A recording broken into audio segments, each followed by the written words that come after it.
Kevin. Hi, Igor. How are you guys? Hi. Hello. I'm good, thank you. Yeah, absolutely fine. Well, Kevin, as far as I understand, you are kind of experienced speaker, so you have a lot of talks in all the conferences all around the world. So what do you like more, having talk online or offline? I prefer having talk offline, actually. I mean, online sounds good because you're at home, you're cozy in your living room. But I'm really missing the feedback from all the attendees, because when you are doing a talk live, you can look at your audience while you're talking and see if people are following, if they understand the jokes, and so on. When you talk online, you don't have this feedback. You're pretty much alone talking to your screen. And surprisingly, it can be more stressful than talking to a big crowd. So, yeah. Okay, thank you. Igor, as far as I understand, you also have like a speaker's experience, and also you were an expert in this .next. So what are your impressions from the .next and from, in general, like speaker's experience? Well, I was not a speaker in the online sessions, only maybe at work a little bit. So it's a little bit difficult to compare it with my offline speaking experience when it was on the large .next.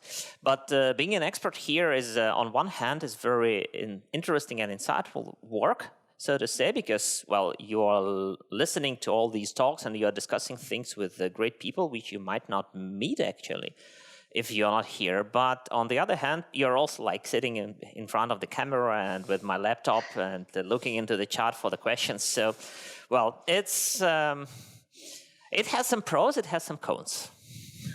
Okay, Igor, maybe you could describe a bit your expert experience in this .next. How was it? That was great.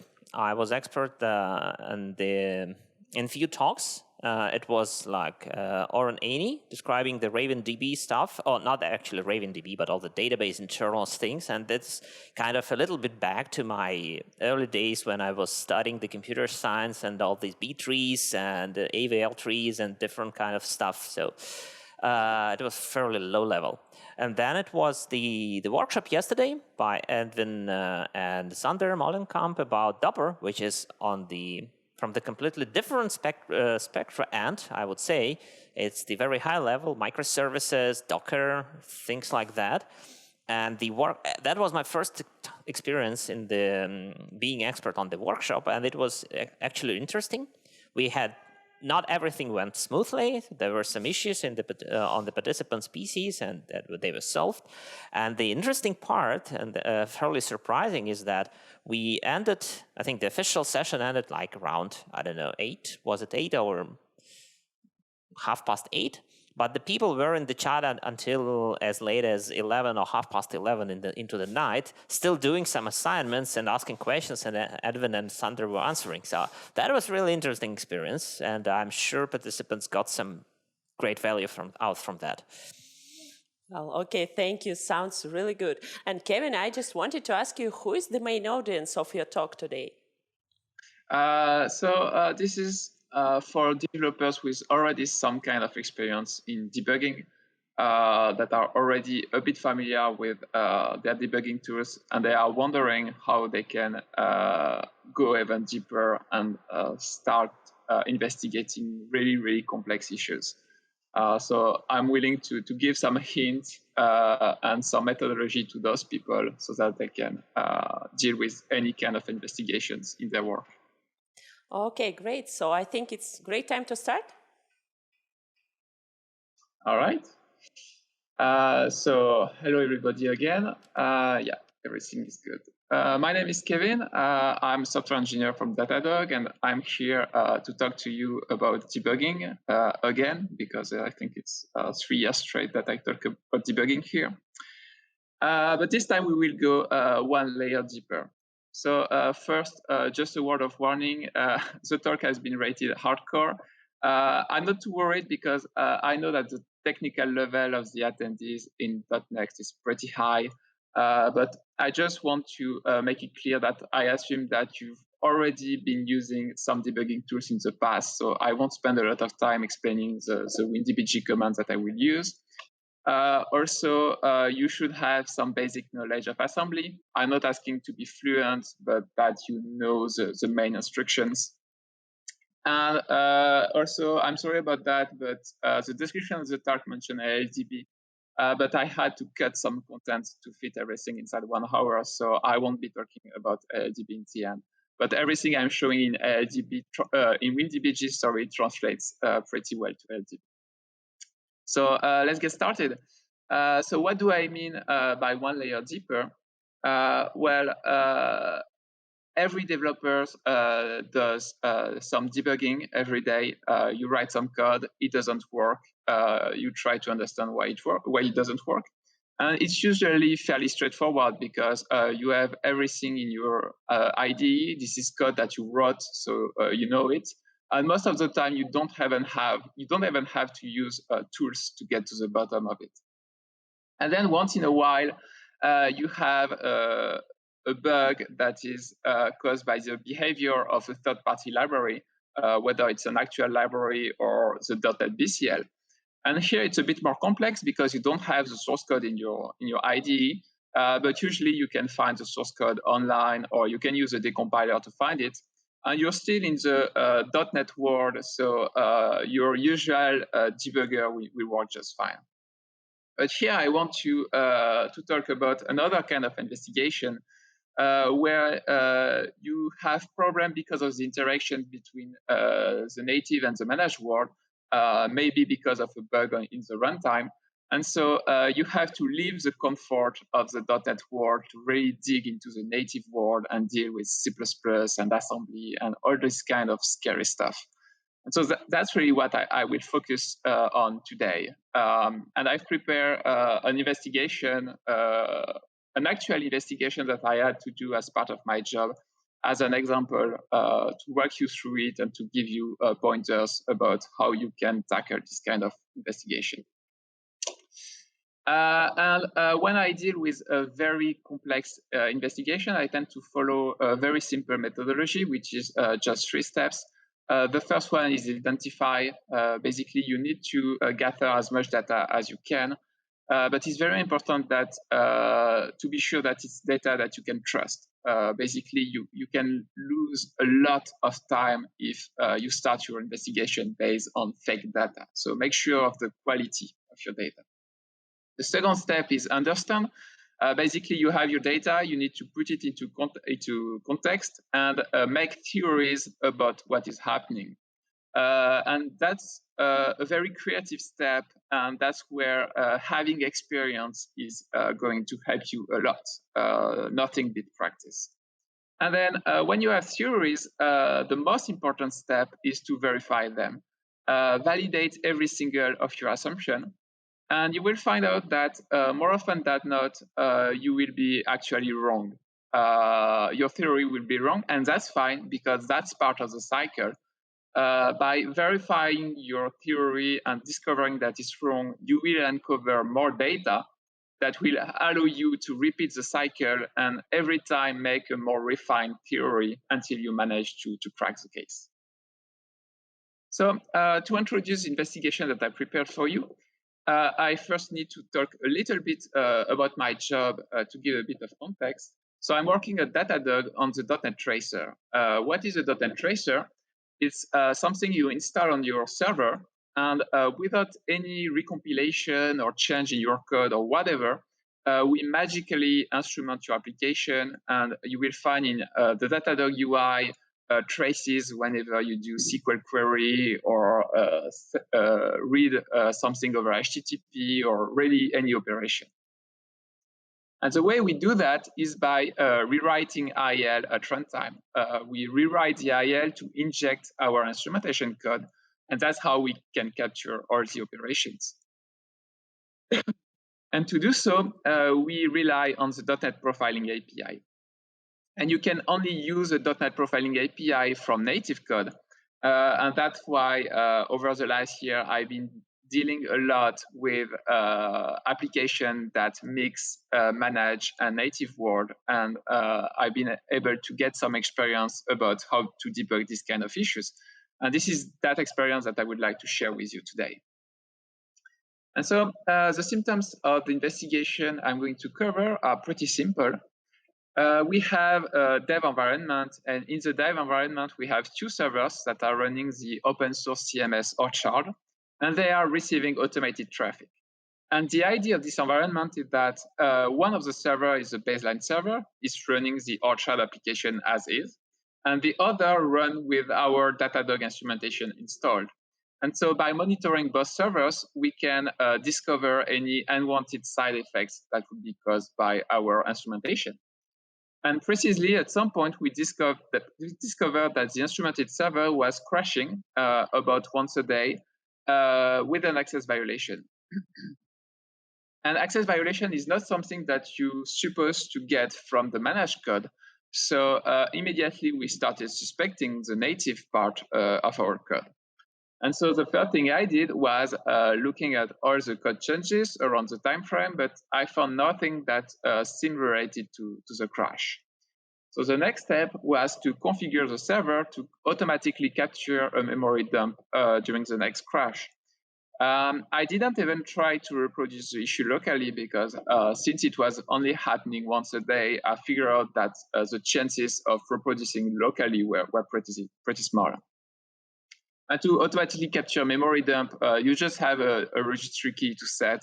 I won't get into the details because everything is properly documented on MSDN.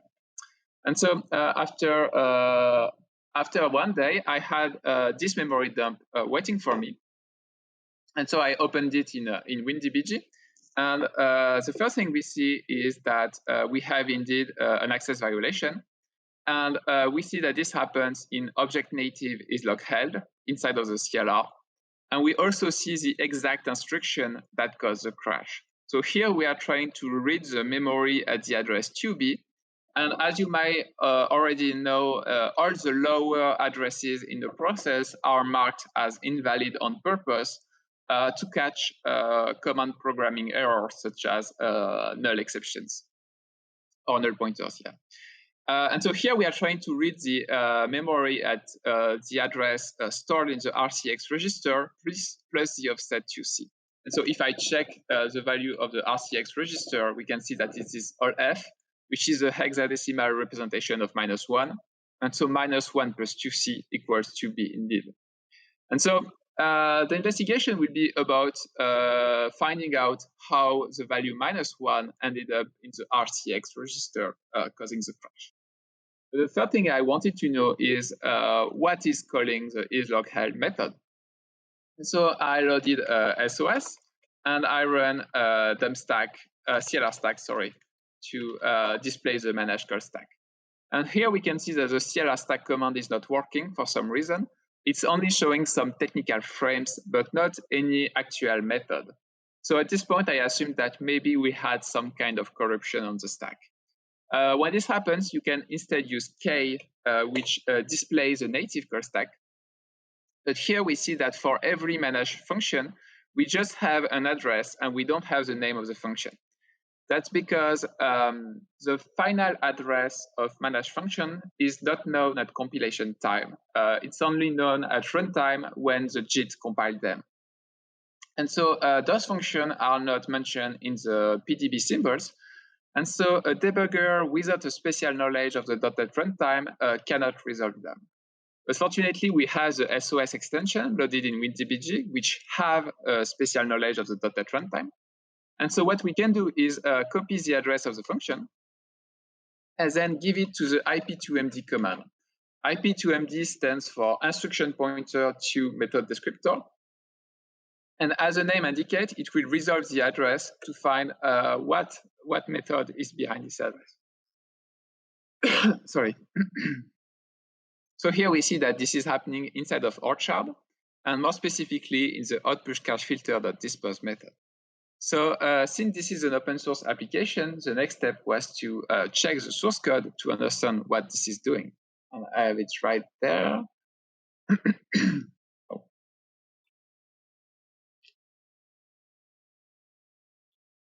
So I'm only showing the interesting bits of the method, not the full method. This is a classic dispose method, and the interesting part is here we are calling monitor.isEntered, which by the name reminds me a lot of isLogHeld. So maybe the two functions have something in common. Also, just one interesting thing, we are locking on cache key, which is an intern string. Locking with an intern string is considered as a bad practice. But in the case of Orchard, it looks like they knew what they were doing. So even though it's a bad practice, it's not necessarily wrong. So that's just an interesting thing to notice. So I'm going to focus on the monitor.isEnter function. And for that, I need to dig into the source code of the .NET framework. So here we only need the source code of the BCL, which is available online on source of .NET, or you can just decompile the .NET assemblies. And here we can see that monitor.isEntered is just a light wrapper on top of isEnter native. And isEnter native is bound to some internal native function in the CLR. So here, unfortunately, we can't dig any deeper just using the BCL.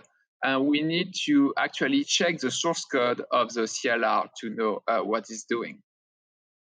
Problem is that the source code of the .NET Framework CLR is not available online or anywhere. We only have the source code of the .NET Core CLR. But there is a trick.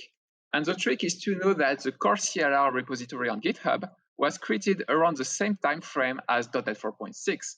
And at the beginning, it was mirroring almost exactly the source code of .NET Framework. So if you go to the repository and you check out the very first commit, you will have something that is very close to the source code of .NET 4.6.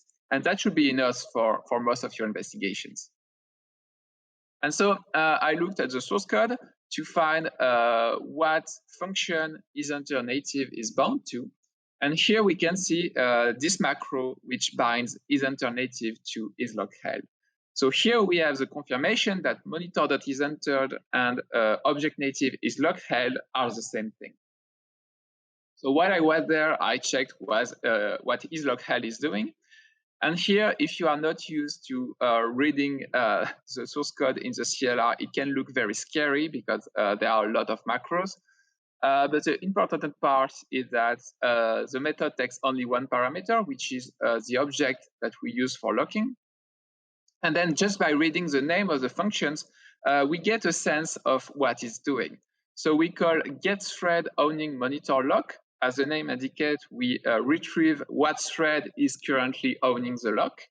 And then if there is one, we check if the ID of the current thread is the same as the ID of the thread owning the lock.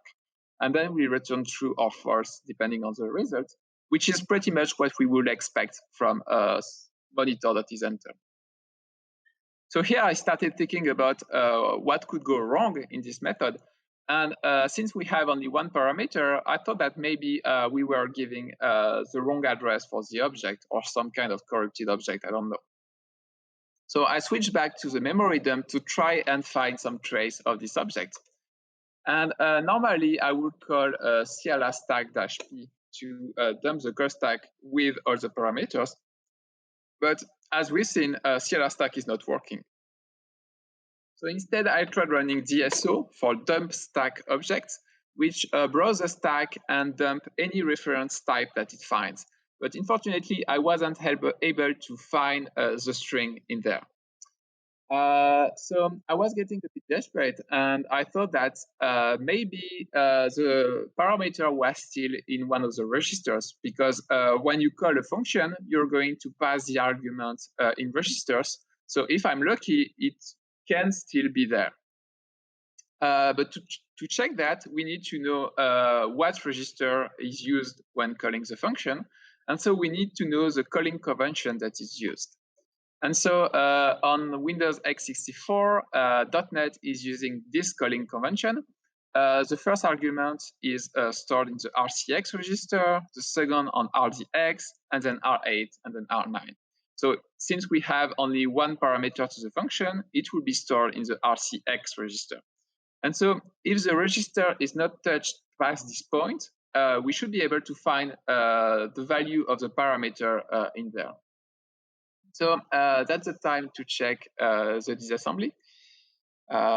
So here we have the assembly code of the isLogHeld method. We have exactly the place where the crash is triggered. And here we just want to know if the value of the RCX registered has changed since the beginning of the function. And just there, we see that we have an instruction that reads the memory and store it in the RCX register. So unfortunately, the value that we had there originally has been lost, and we can't retrieve it anymore. Just in case, I also checked all the push instruction to see if by luck we push the value to the stack somewhere, but no chance. So unfortunately, at this point, I didn't really know how to find the value of the argument. So I decided to take a step back and think about everything I discovered at this point. And so what I knew is that isLogHeld caused the crash for some reason. And I knew that isLogHeld took only one parameter, which is the object used for locking. And from there, I started to think about why isLogHeld could crash. And I could think of two theories. The first one is the address of the parameter is wrong, which is what I've been trying to test without any success. Or the second one is a getThread owning monitor log function that we're calling is failing somehow. And here, clearly, I didn't have the knowledge to formulate a better theory. So I paused the investigation and I spent some time looking for articles or books to understand exactly how logs are working in .NET so that I could refine my theory. And so here is what I discovered. So let's take a simple object. Here we have OBJ with a single property. And when you allocate it, the layout in memory will look like this. So first you have the header, then you have a pointer to the method table, and then you have the actual value. Interesting bit of trivia, when you have a reference to your object, the pointer points to the method table and not to the header as you may first think. So we are going to focus on the header. And the object header is 32 bits always, even if you have a 64 bits process. And it has two parts. The first part is 26 bits, and it's some kind of all-purpose storage that can store either a hash code or the information about the thread holding the lock, in the case of what we call a thin lock, or the index of a sync block. And the second part of the header is just 6 bits, and it's a few technical flags, such as did the finalizer run? 1 bit that is used by the GC, I'm not sure why, maybe for the mark face, I don't know. And also a few bits that indicate what type of information is stored in the first part of the header. So bits that allow you to know if it's a hash code or the index of a sync block and so on. And so in what situation do we have what in the header? So let's take this example, this bit of code. We create an object, so we allocate the header in memory. Then we call getHashCode on it. If you didn't override the getHashCode method, then the runtime has somehow to return a number that is as much as possible unique to the instance, and also that doesn't change over time. And when I first thought about it, I thought that the runtime could use the address of the object, because this is a clever way to uniquely identify an instance without storing anything. But then after thinking some more, I realized that it couldn't work, because when you allocate an object, it's going to be in Gen 0. Then when the garbage collector runs, it's going to move to Gen 1 and then Gen 2. And so the address of your object will change over time, so it can't be used as a hash code. So what is the runtime doing? Well, when you call getHashCode, the runtime just generates a random number. That's it. But the next time you call getHashCode, the runtime has to return the same random number. So it has to store it somewhere. And that somewhere is the object header. So that's one usage of the header. The second usage is what we call a thin lock. So just like before, we create an object. And then in .NET, you can use any reference type as a key for a lock. And when you do that, the runtime will use atomic interlocked operation to store information about the thread in the header. Then the thread can execute the critical section. And when it leaves, it's going to clear the information from the header. When you think about it, that's one of the fastest possible ways of implementing a lock, because it's just a few atomic interlocked operations. And since the header is next to the object, you can be almost sure that it's already in the cache of your CPU. So it's going to be very fast. But unfortunately, it's not that easy. And if we take an example with two threads, so like before, thread 1 acquires the lock, so it stores information in the header, and then it executes the critical section. And then thread 2 tries to lock the object. So it tries to store the information in the header, but it fails because there is already something in there. So then thread 2 needs to wait until the lock is freed. And one way to do that could be to have an infinite loop where you keep checking if there is something in the header until it's free. But that would be a massive waste of CPU. So instead, you expect thread 2 to go to sleep and be somehow woken up when the lock is freed. And for that, we need to store somewhere the information that thread 2 is waiting for the lock. So we need some kind of wait list, so that when thread 1 exits the lock, it can check the waitlist and wake up the threads that are waiting. But unfortunately, the header is already full, so where are we going to store this information? Another problematic case is this code. So just like before, we create an object, then we call get hashcode, the runtime generates a random number and store it in the header, and then we try to lock on the instance. The runtime will use atomic operation to store the information of the thread in the header, but it's going to fail because we already have the hash code. So where are we going to store this information? So in all those cases, when we are out of room in the header, the runtime is going to use what is called the sync table. So the sync table is a table that is stored somewhere in memory, and the runtime will look for the next free entry. So here, let's say that entry 3 is free. So the runtime will replace the hash code in the header by the index of the entry in the sync table. And if we zoom into this entry, every entry in the sync table is 2 pointers, one back pointer to the object, and one pointer to a chunk of memory that is called the sync block. And the sync block is big enough to store everything we need, whether it's the information about the log, or the hash code, or maybe other stuff, I don't know.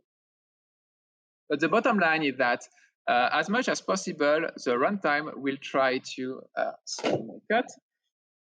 will try to store information inside of the header because it's fast. But when the header runs out of room, the runtime will take that information, move it to a sync block, and instead will store information to retrieve that sync block. And here we can see that before we can just read the header, and now we have to follow 2 levels of indirection, so it's going to be much slower. And now that I've clarified that, I can refine my theories. And so if isLogHeld is crashing, it probably means that either the address of the parameter is wrong, or the sync table is somehow corrupted, and so we can't retrieve the information for the lock, or the index that we store in the header is corrupted. So at this point, since my suspicion is toward the sync table and the sync block, I decided to inspect its state from the memory dump. And you can do that with, by using the sync blk command. And what it does is it browses the sync table, and it dumps the value of every sync block that is currently used in the lock. So here we find one. And interestingly, we also see that we have an error, failed to request thread at some address. So that's very interesting because we are suspecting that something goes wrong with the sync table or the sync blocks. And when we try to dump them, we have an error. So then I try using sync block -all, which does the same thing, but instead of displaying only the sync blocks that are used in a lock, it will display all of them. And here we can see that the list stops at sync block 226, which is the one that has the error. So here I don't really know if the sync blk command is stopping at the first error, or if it's a sign that the sync table is so corrupted that it cannot parse it past this point. But at this point, I started to think that we had some kind of memory corruption. And so I decided to wait until I get another memory dump. Why? Because memory corruption could be completely random.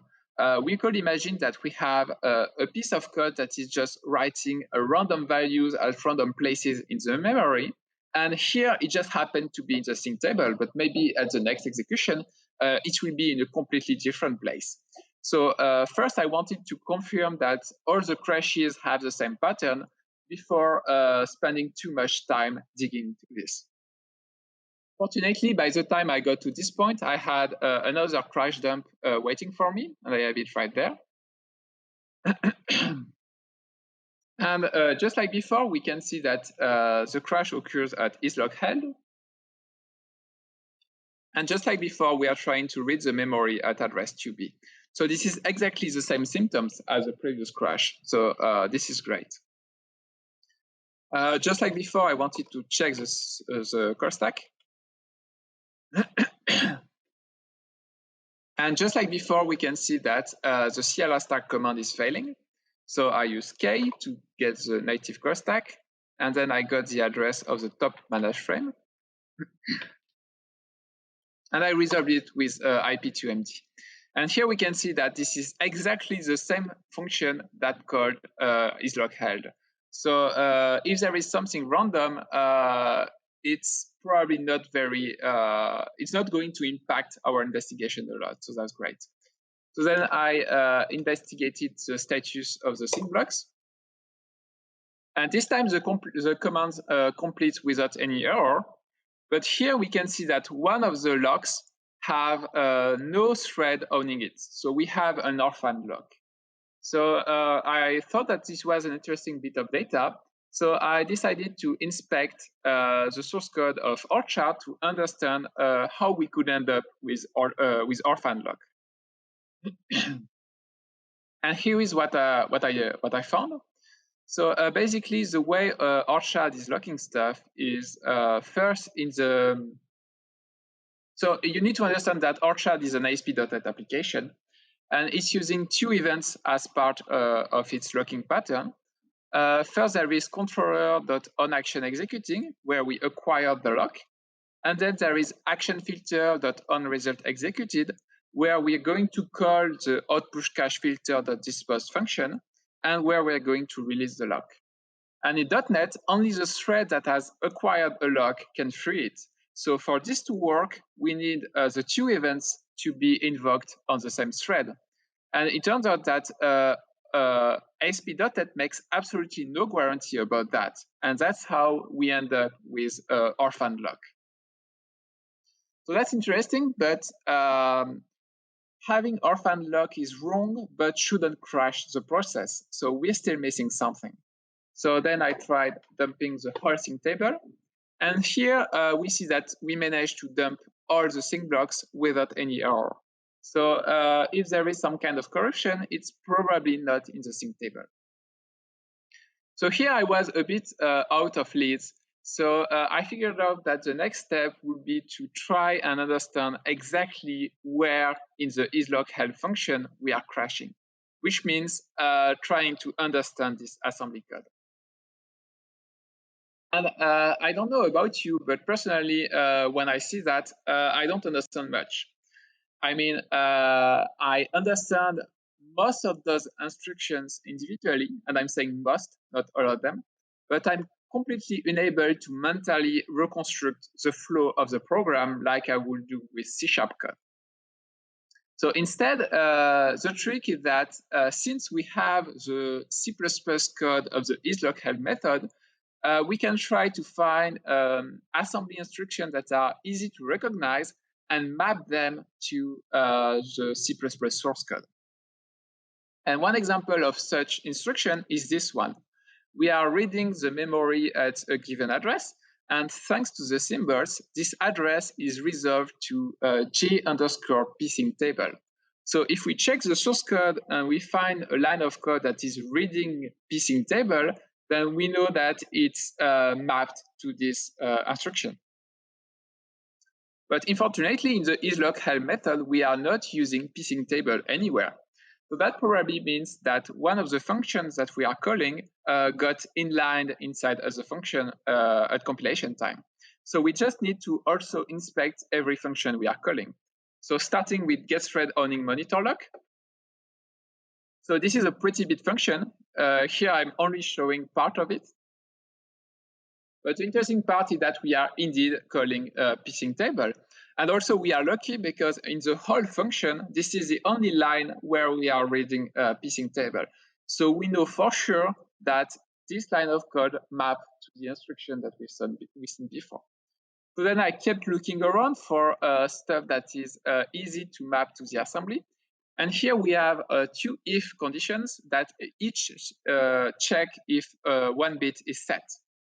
And here in the assembly, we have two BT instructions. BT stands for bit test, and as the name indicates, it checks if one bit is in particular is set on a value. And each of those BT is followed by the jump, so it really looks like it's those two if blocks.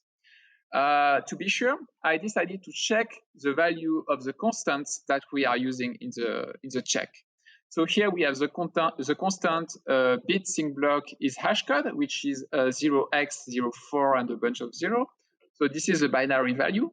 And it means check if the 27th bit is set. Yes, sorry. And it turns out that 0x1a in hexadecimal is 26 in decimal. So it means that it maps to this instruction. So here you may be thinking, why 26, since we are checking the 27th bit? And the trick is that the BT instruction is 0-based. So if you're calling BT0, you are checking the first bit is set. If you are calling BT1, you are checking if the second bit is set. And so if you are calling BT26, you are checking the 27th bit. So indeed, it maps to this instruction. And then I did the same thing for the other if. So we are checking the bit sync block is hash or sync block index variable, which is 0x08 and a bunch of 0. This is the value, and it means check if the 28th bit is set. And 0x1b is 27, so we know that it maps to this instruction. And so every time I manage to map a statement in the source code to an instruction, I annotated the assembly with what I found. And like this, little by little, I will construct my mental image of what is going on in this code. And so I kept looking for an interesting instruction. And here we have test RCX RCX. And when you are testing a register against itself in assembly, you can be almost certain that this is a null check. So then we check the source code for any null check. And here we find one if this thread is null. So that will mean that the RCX register is storing the value of the pthread variable. Then I went back to see where RCX is coming from. And here we see that it comes from RDX plus 8. And then RDX comes from RAX plus RCX times 8. And then RAX is the psync table that we've seen earlier. So since the RAX register is storing the address of the sync table, then RAX plus RCX times 8 looks a lot like if we are reading the sync table to a given index with RCX storing the index. And that will mean that the return value, the PSB variable, which is a pointer to a sync block, will be stored in the RDX register. And if we have a PSB in the RDX register, then it will mean that this instruction where we read RDX plus 8 will be this line of code where we are calling get monitor and then reading the m_holdings thread field. So that's a bit of a stretch. And before moving forward, we need to confirm this theory. And so in the end, what I needed to confirm is this assembly instruction and the line of code get monitor, then read m_hoarding thread the same thing?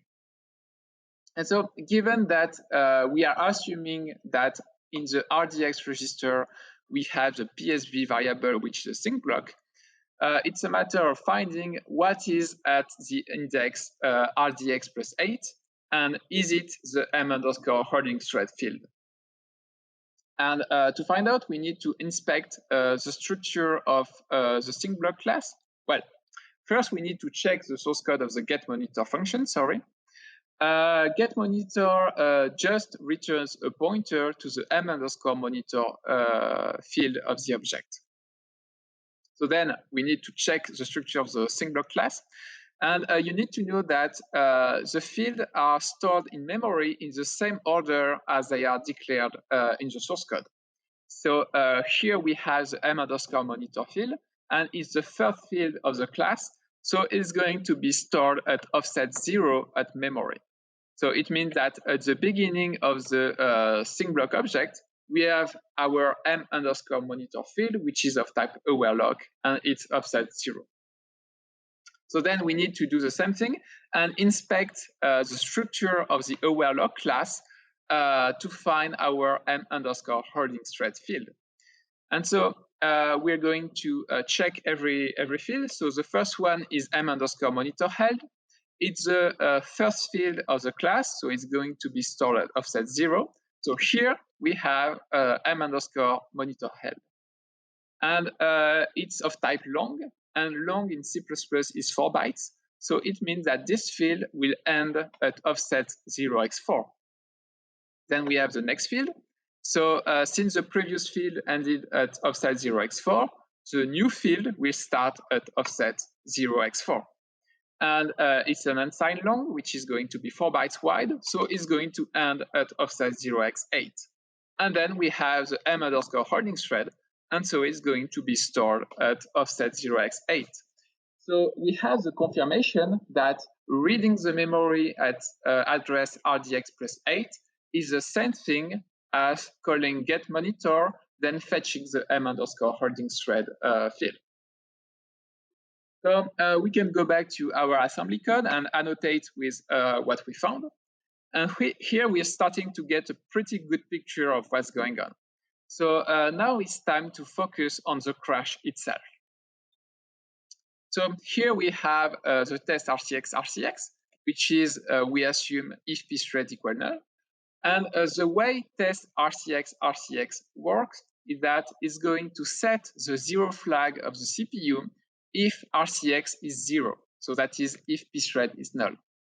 Then the next instruction is a conditional jump, and it will jump if the 0 flag of the CPU is set.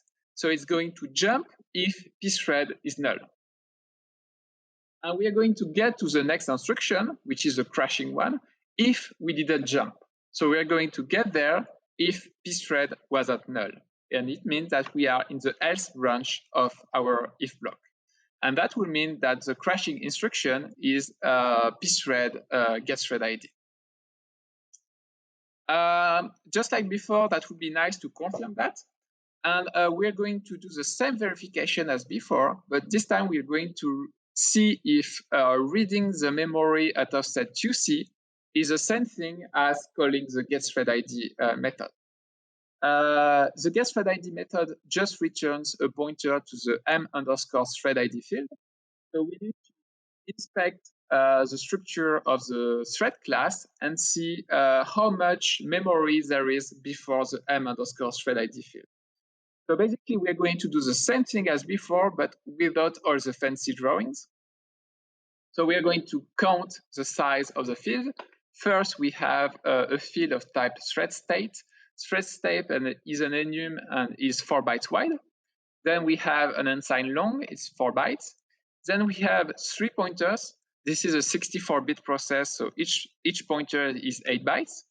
Then we have a dword is 4 bytes.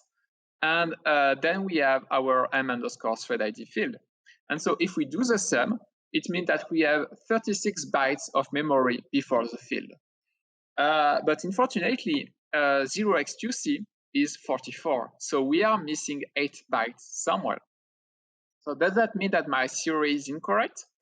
Well, not quite, because if you pay close attention, you will see that the class thread implements IUnknown, and IUnknown has a few abstract methods. So that means that the thread class will have some virtual methods. And in C++, when you have virtual method, your object is going to declare a vtable. And to find the vtable, there is a pointer to the vtable that is stored at the beginning of the object, so at offset 0. And since this is a 64-bit process, the pointer to the vtable is 8 bytes. So it means that it's like we have a pointer field, an additional pointer field at the very beginning of the object. And so if we redo the sum by counting those additional 8 bytes, we find the 44 bytes. And so we have confirmation that reading the memory at offset 2c or reading the m_thread ID field is the same thing, which means that the crash occurred at the guess thread ID line of code. Also, it means that pthread is -1, because if you remember at the very beginning, we concluded that we are reading the memory at address -1 plus 2c, which is equal to 2b. So this begs the question, why is pthread -1? So to understand that, the first thing is to understand what the function is actually doing and where pthread comes from. So this time I will walk you through the source code of the function, and we will understand what it's doing. So first we call getBits, and getBits reads the header of the object that we give to the isLogHead function. Then we check the technical bits that are in the second part of the header, and we check the bit that indicates whether the first part of the header is storing either a hash or a single block index. And we know this is the case because we went this way. We know that we didn't go in the else branch of the if, because otherwise we wouldn't reach the instruction that caused the crash. And then we check if we check the bits that say whether the first part of the header is storing a hash code in particular. We know that we went to the else. So at this point, we know that our header is storing the index of a single block. So we ended up in the situation where the header is full. So the runtime moved everything to a single block and instead stored the index inside of the header. So here we apply a bit mask to extract the index from the header. And then we read the sync table at that index, and we get the pointer to the sync block. So if you remember my explanation of the layout, we have the sync table. In the header, we have an index to that table. And then every entry in the table has a pointer to the sync block. And so we are fetching this pointer. All right. And then we have, since now we have the sync block, we are inspecting the sync block to retrieve information about the lock. So that's the get monitor. And more specifically, we want to know what thread is currently holding the lock. That's the m_holding thread field. And then we know that pthread is going to be -1, and this will cause the crash. So that means that inside of the sync block, the m_holding thread is holding the value -1 somehow. Can we verify that? Well, we can verify that if we manage to retrieve the address of the sync block. And if we go back to our annotated code, here we found out that at this point in time, the RDX register is storing the address of the sync block. And past this point, until the moment of the crash, nothing touches the value of the RDX register. So it should still be intact inside of our memory dump, which is what we're going to confirm right now. So if I read the RDX register, we have this value. And then if I press Ctrl F and look for this value, I directly find the output of the previous syncblk command. And here we see the second column that shows the address of the sync block. So we have confirmation that this is indeed the address of the sync block. And interestingly, this is the orphan sync block that we found earlier. Also, while we are here, please notice that the monitor held value is 1 and the recursion value is 1. So keep that in mind. And now we're going to use the dd command for dump the word with the address, and it's going to dump the memory at this address by chunks of 4 bytes. So every group is 4 bytes. And now we're going to interpret those values. So we have the definition of the aware-log class, and here are the values from the memory. And then monitor held is the first field and it's 4 bytes, so it's going to be mapped to the first group of values. So it's going to be 1. Recursion is the next 4 bytes, so it's going to be 1. So here we find the same values that were shown by the sync blk command. So we know that we are doing the right thing. And then m_holding thread is a pointer, so it's going to be the next 8 bytes. So it's all f, so it's -1. So here we have the definite confirmation that m_holding thread is -1. And if we check the source code, we see that the code checked for null, but it never checked for -1. And this is why this is causing the crash. But we still don't know why we have the -1 value in the m_holding thread field to begin with. But luckily, -1 is a very significant value. It's easy to recognize. And so I managed to scan the source code of the CLR to find all the places where we are storing -1 in the holding thread field. And luckily, I found only one. So in the obj header getSyncBlock function, which is called during the promotion for a synlock to a syncBlock. So remember, we lock on an object, so we store information from the thread in the object header. Then we need to store more stuff in the header, so the runtime will move this information to a syncBlock. And this happens thanks to the getSyncBlock function. And inside, in the code, we can see the part where we assign -1 to pthread, and we see a very interesting comment. We see a comment that says the lock is orphaned, which is consistent with everything we found so far. And we get there only if pthread is null, and pthread comes from the synlock thread ID dispenser ID to thread with validation function. So what is it doing? Well, here is the source code. I will not explain it to you, but the interesting part is that the function takes an ID and returns the address of a thread, and internally it uses some kind of table to map the ID to the thread address. So why would we need a function that does that? Well, if you remember my synlock explanation, I said we are storing some information some thread information in the header, but I didn't say what. And ideally, the runtime will need the address of the thread, because that's what it needs to retrieve all the information it needs about the thread. The problem is that the address of a thread is going to be 32 or 64 bits, depending on the bitness of the process. But we have only 26 bits of usable space in the header. So what the runtime is going to do is it's going to store instead the ID of the thread. But then you may think, how is that helping? Because the ID is 32 bits and we have only 26 bits. And the trick is that the runtime is going to aggressively reuse the IDs to keep them under 26 bits. So what it means is as soon as a thread is going to die, the runtime is going to reuse its ID for the next thread that spawns. And so to get above 26 bits, you will need more than 67 million threads alive at the same time in your process. And given that every thread has 1 megabit of stack, you're going to run out of memory way before getting near the 67 million limit. And that's why nobody has ever reached it. But we still need the thread address. So the runtime also keeps a table that allows it to retrieve the thread address from the ID. And this table is the synlock thread ID dispenser that we saw earlier. So if I summarize, we know that the access violation is caused by the value -1 being stored as a thread address in a sync block. We also know that this happens when a thin lock is promoted to a sync block, but the thread ID is missing from the table, which begs the question, in what condition can the thread ID be missing?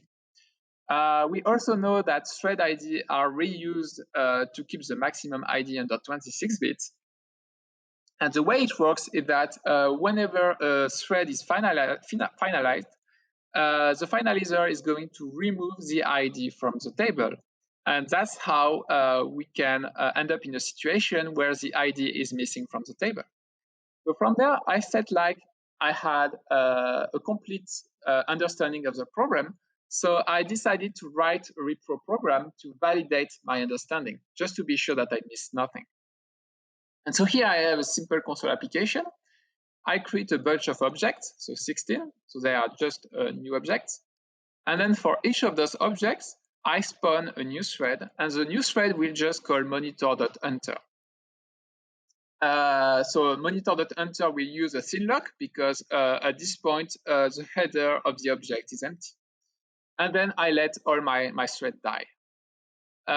Once they are all dead, I call the garbage collector and I wait for the finalizer so that they will remove the thread IDs from the table.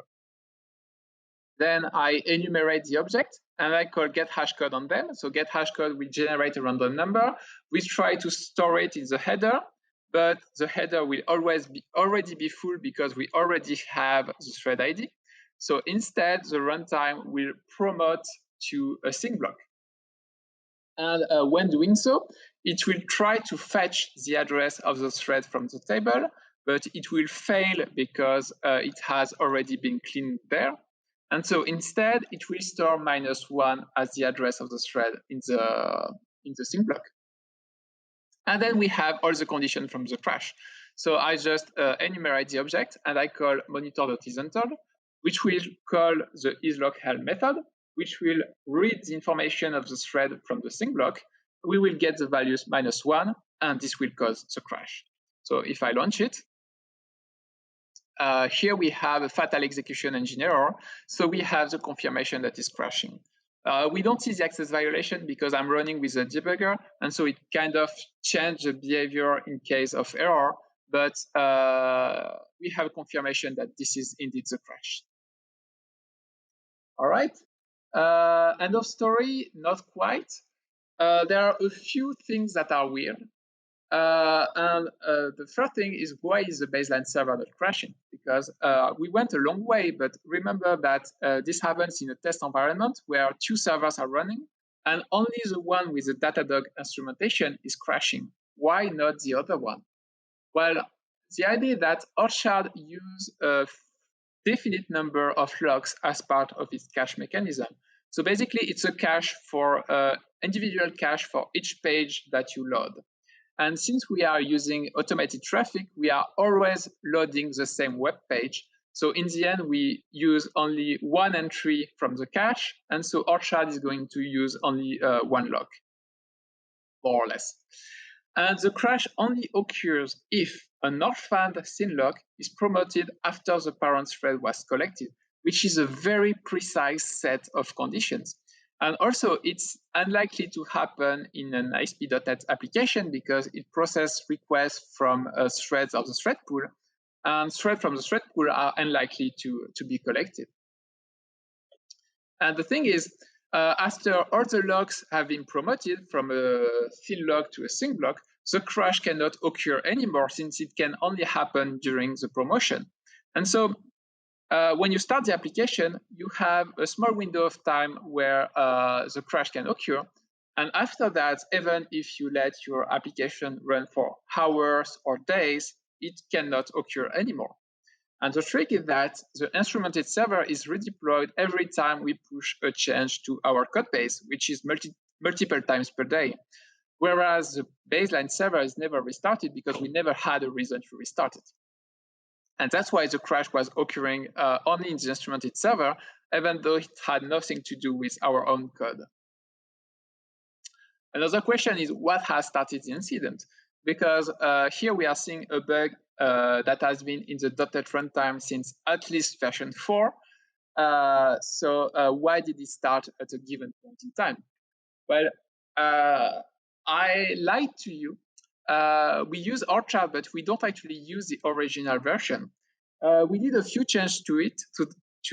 We did a few changes to Orchard, and one of those changes was switching from a synchronous MVC controller to an asynchronous one.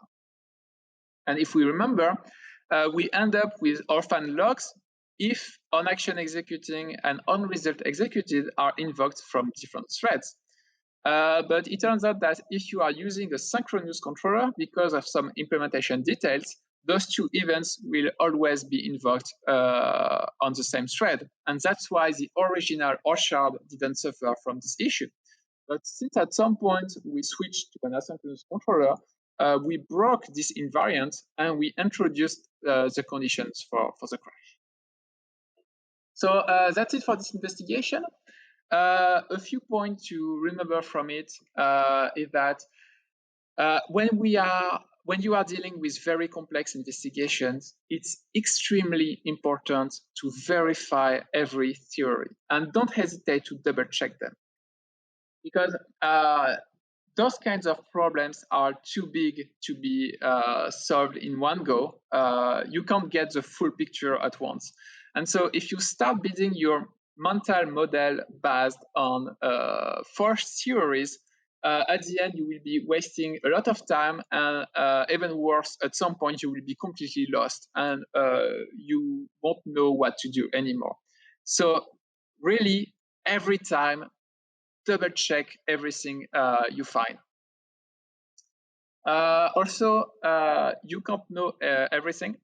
And so just like I did with the sync blocks, take the time to look for articles online or for books to refresh your knowledge on the specific area that you are focusing on.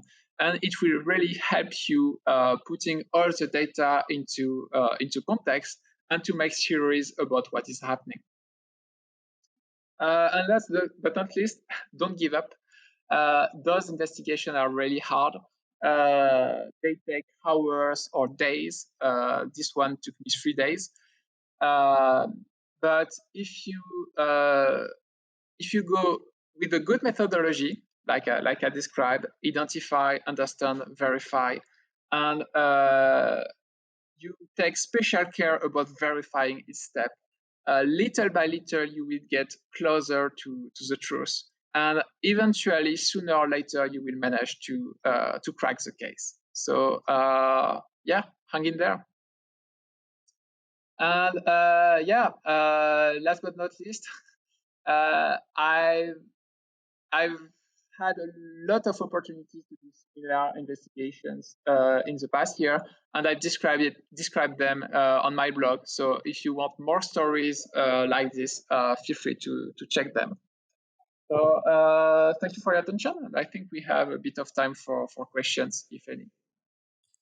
Yes, we do. And we do have questions.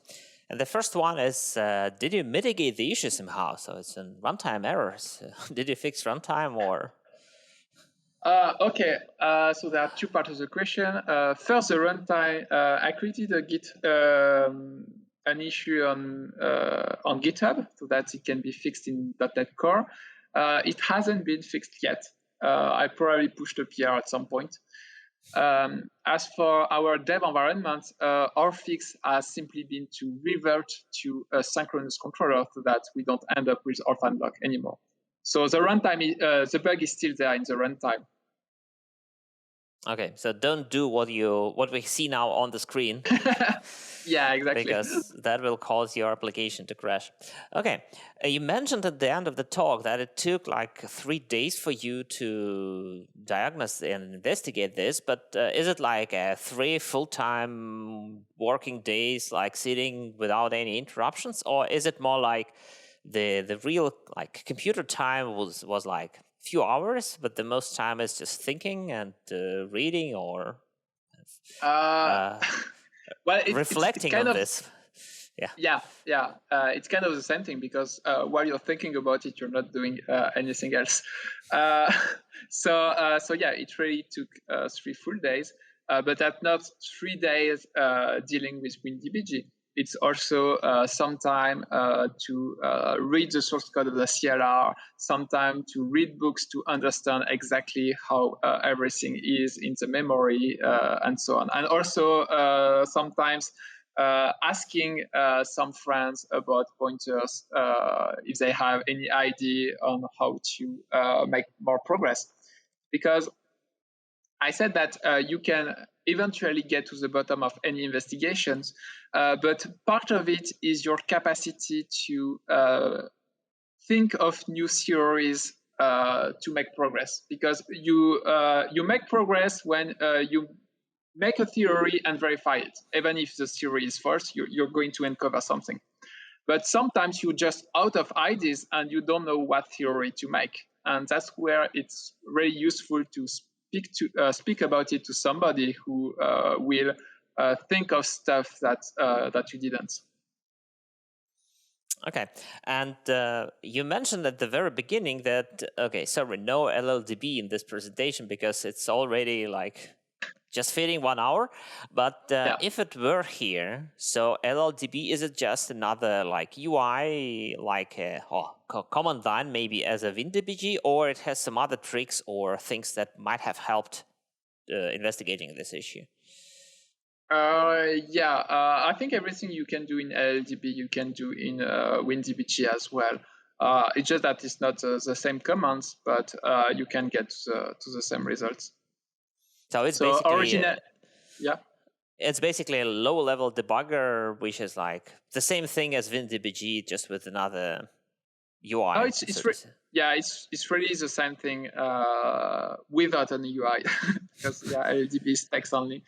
But basically, originally, I planned on showing 2 investigations, which are similar, but one is on Windows and one is on Linux. And that's why I thought I was going to talk about LLDB. But as you've seen, 1 hour is already packed with 1 investigation. So if you want the second one, check my blog. Yeah, and you mentioned Linux. So this, I believe, based on what you were talking about, this issue is like on all platforms, right? On all, well, it was on .NET Framework. Obviously, that was only in Windows, but the .NET Core version, which still has it, it will fail on all systems. Yeah, well, I haven't tried it, but there's no reason why it wouldn't fail on Linux as well.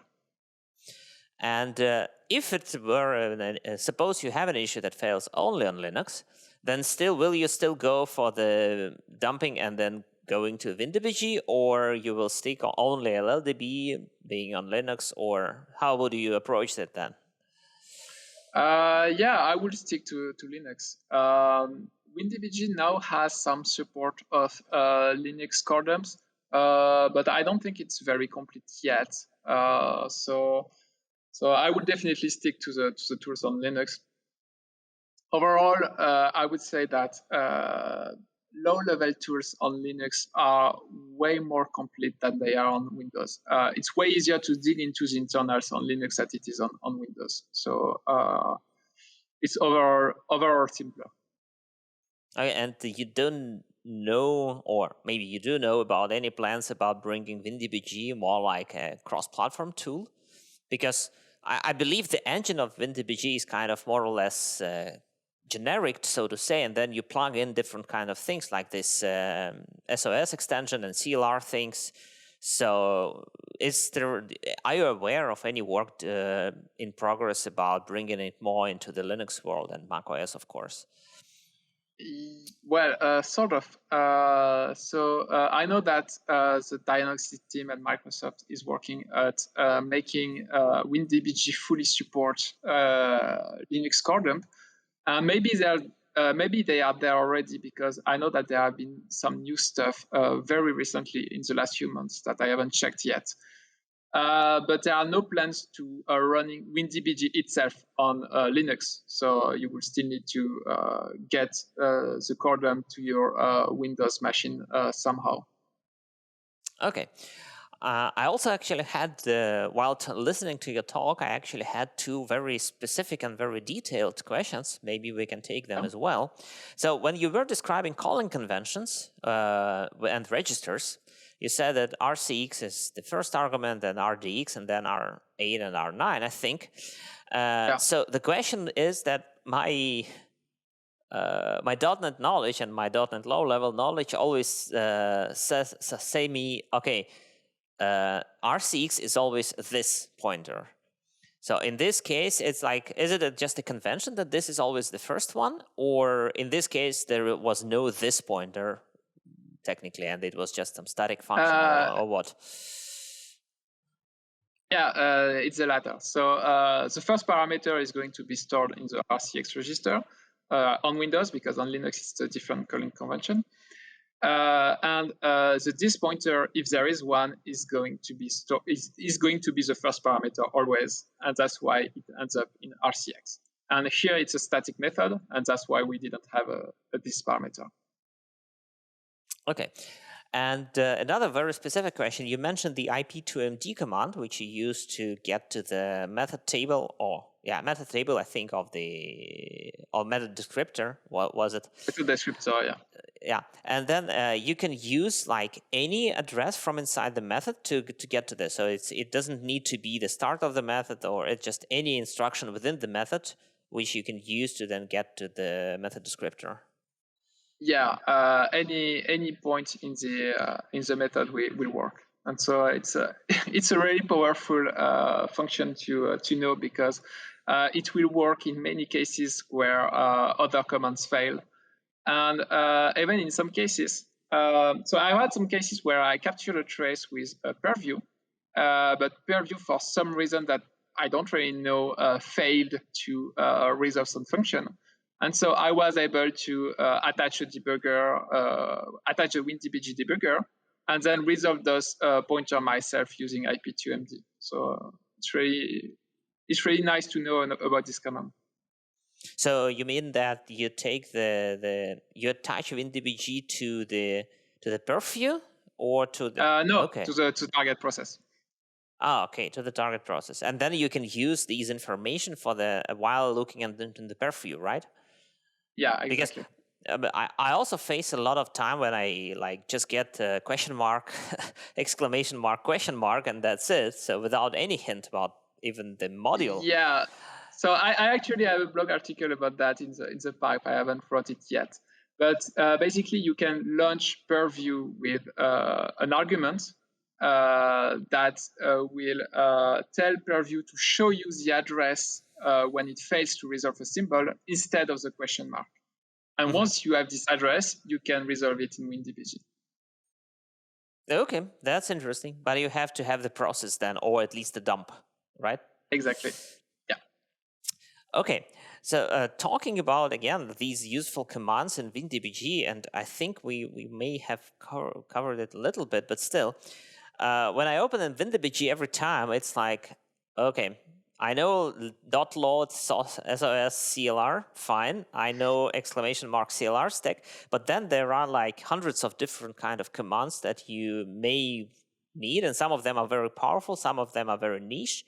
So question is, how would you recommend to approach like learning this? Because just reading some articles where people like you show the most useful commands that you use, maybe there are some others that might be useful in my specific case, because I will not be investigating the log contention or something else, but some other things, I don't know, thread pool starvation or something different, and a different set of commands might be useful. So what would you say is the best way to learn these tools? Practice. But one thing to keep in mind is that the difficulty with using debuggers such as WinDBG or LLDB or you name it is not actually knowing the commands. It's knowing what you need to do. Once you know that, for instance, you're going to need the list of the threads, then finding the command to display the list of the threads is literally just a Google search away, or Yandex in Russia. But what is really hard is knowing what to look for.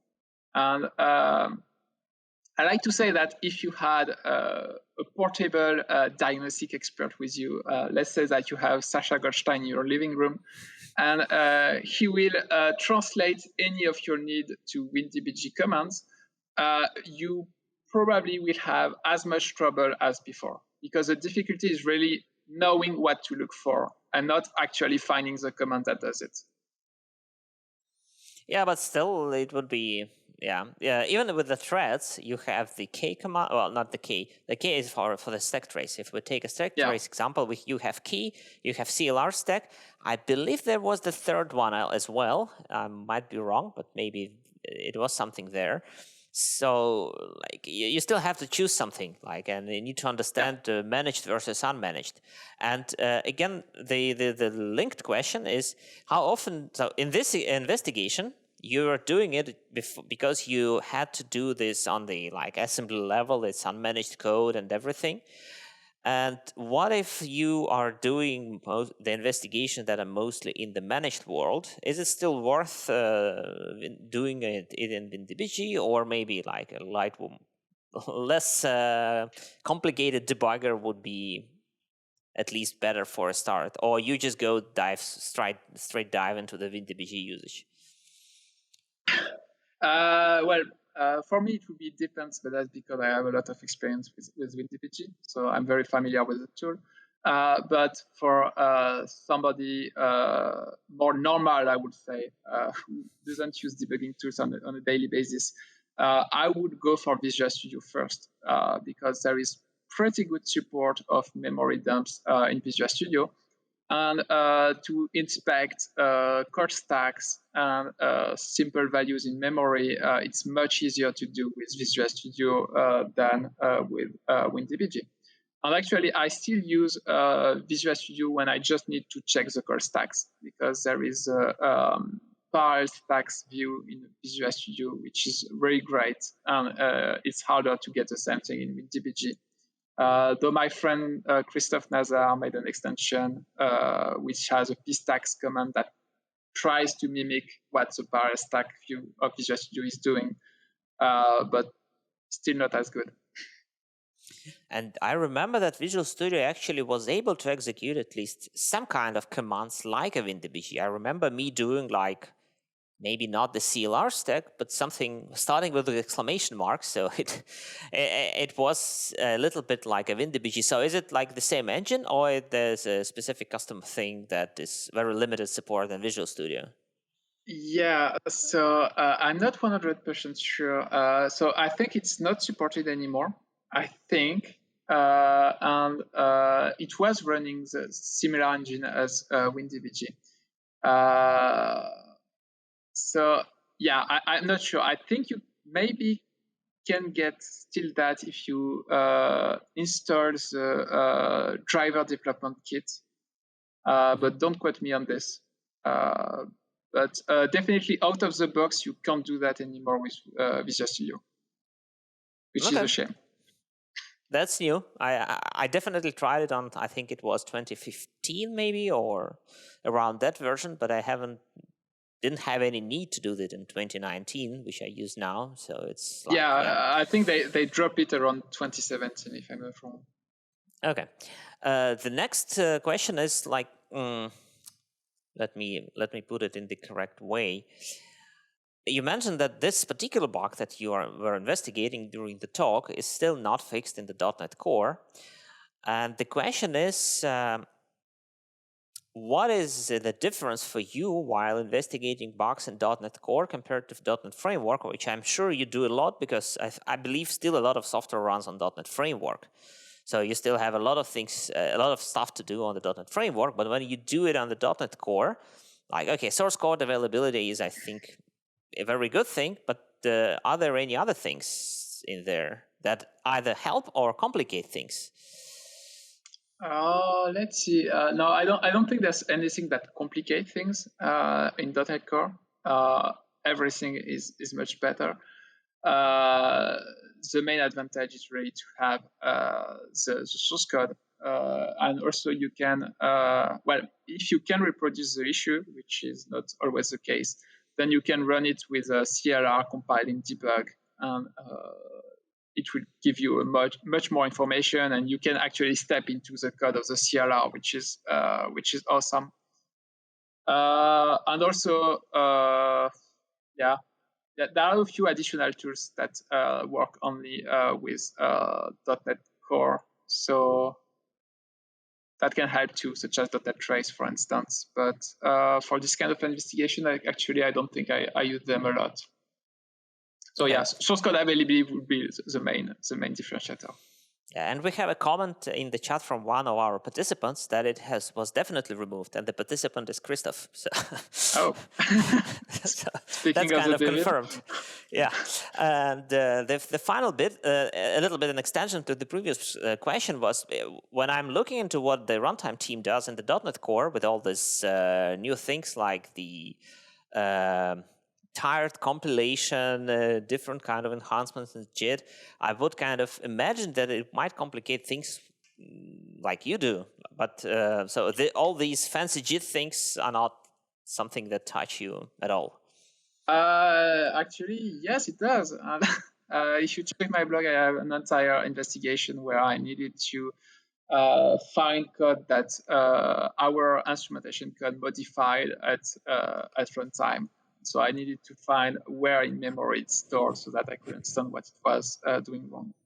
So it's true that it's getting more complex overall, but also the diagnostic team is continuously updating the SOS extension to add new commands. And for instance, in .NET 5, we have a command to retrieve the IL that was generated by the profiler. So the entire investigation that I did to find that in .NET Core 3 would have been useless on .NET 5. Well, guys, sorry for interrupting you. I just wanted to say thank you, guys. Yeah, you could follow to the Zoom room, to discussion zone to discuss everything. And thank you so much, Kevin, for such a low-level talk. It was really interesting for me. Thank you, and please follow to Zoom, and our spectators are going to be there either. Thank you. Thanks.